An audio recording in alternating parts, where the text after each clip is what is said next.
Economics as a science, looks at, analyzes economic actions and actors and how they react to changing signals from prices and the market, kind of the microeconomic side, and the macroeconomic side, it looks at the aggregates and how we, how things get aggregated and how the aggregates change, when behavior changes, when shocks happen, when the environment changes.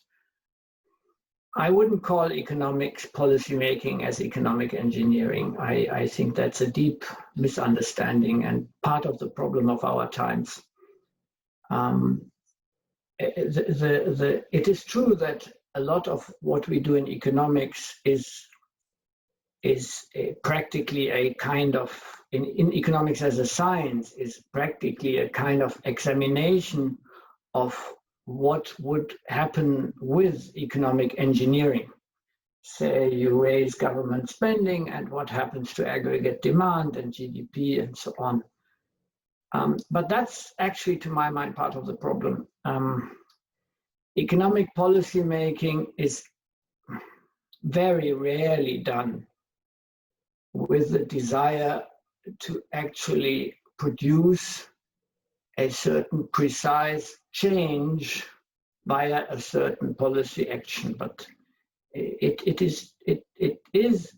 aims at achieving certain objectives, but it is the result of the interaction of the actors in the political process.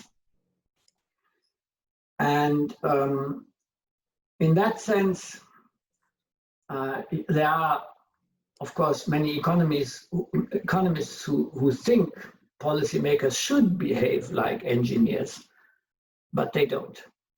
And they don't have the knowledge and they don't have the incentives to do so.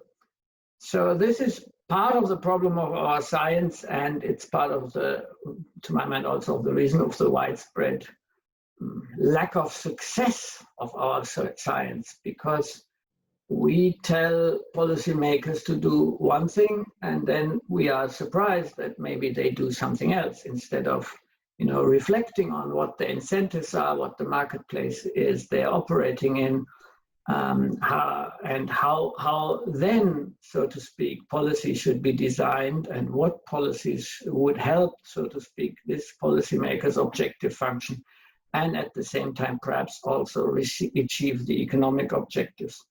So, this is not black and white. Economists say A and policymakers do B.